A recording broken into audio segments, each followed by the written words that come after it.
जिल्लास्तरीय malaria निराकरण ପାଇଁ आंत समन्वय कमिटी बैठक जिलापाल श्री हेमकांत सोयଙ୍କ अध्यक्षताରେ अनुष्ठित होई जाइछि। एथिरे जिला परिषद अध्यक्षा श्रीमती भारती हासदा मुख्य अतिथि भावे जोगदेई सहरांचल नार सफा कीटनाशक सिंचन समेत समस्त अंचलर जनसाधारण मानक मध्यरे मशारी व्यवहार करिबा पई सचेतनता अभियान करिबाकू निज अभिभाषण गुरुत्वारोप करथिले।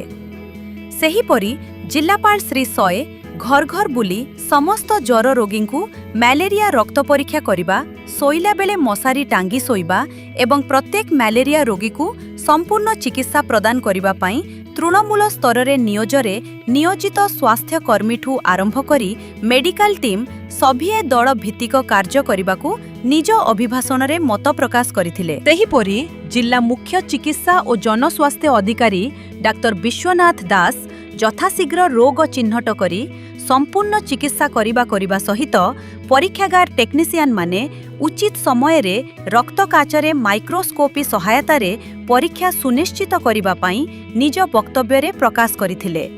अतिरिक्त जनस्वास्थ्य अधिकारी VBD डाक्टर विजय कुमार दास समस्ते मशारी व्यवहार को सुनिश्चित करिबा, ମ୍ୟାଲେରିଆ रोगीर रक्त परीक्षा प्रति यत्नवान हेबाकू निज वक्तव्य माध्यमरे आह्वान करथिले। आजिर एही सभा अवसर रे तथा विश्व ମ୍ୟାଲେରିଆ दिवस सप्ताह पालन उपलक्षे उपस्थित समस्त अधिकारी और कर्मचारी माने मिलित भावे ମ୍ୟାଲେରିଆ रोग विरोध रे लड़िबा निमंते शपथ पाठ करथिले।